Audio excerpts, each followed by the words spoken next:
Hi folks, I'm Rob Wagner. I'm the Scene Studio Supervisor. These videos are going to be for practicum classes. They do not replace the practicum training.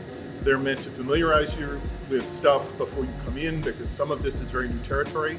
I wanted to give people an opportunity to see what the training is going to be, maybe before you get here. Rule 1 in my shop is ask questions. So if you have questions, please feel free to ask. In these videos, we'll be covering 4 tools: the radial arm saw, the miter saw, battery-powered drills, and pneumatic staplers.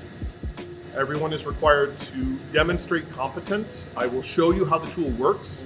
Then you will do exactly what I did, using the tool effectively. Once you use the tool effectively, we check you off, and you're allowed to log hours in the Scene Studio as part of your practicum classes. The first tool we're going to be talking about is the radial arm saw. It's designed for cross-cutting materials, making long boards into shorter boards. It's called the radial arm saw because this arm adjusts radially off of the back post. It has some basic features that you should know. It has a table, it has a fence, it has a spinning circular blade. When you're cutting with this tool, you have to be aware that you're always removing material. Every time you cut, you're removing the thickness of the blade with all of the teeth, and that's what makes all the sawdust.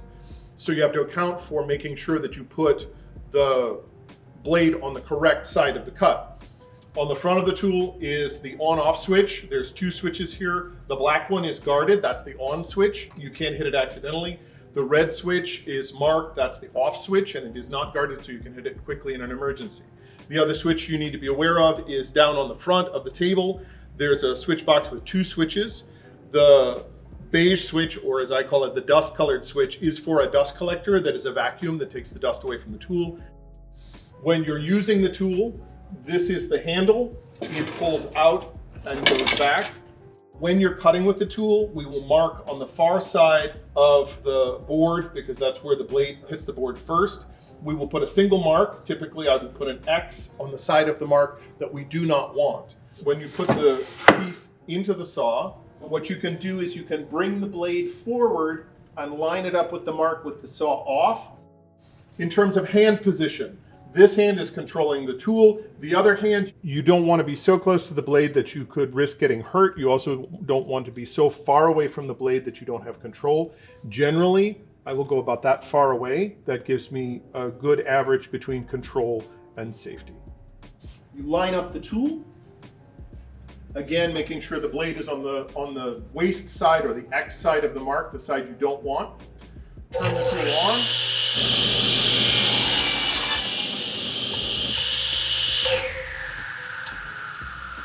When you're cutting, it is generally a 1 and to get all the way through the material on a 2x4.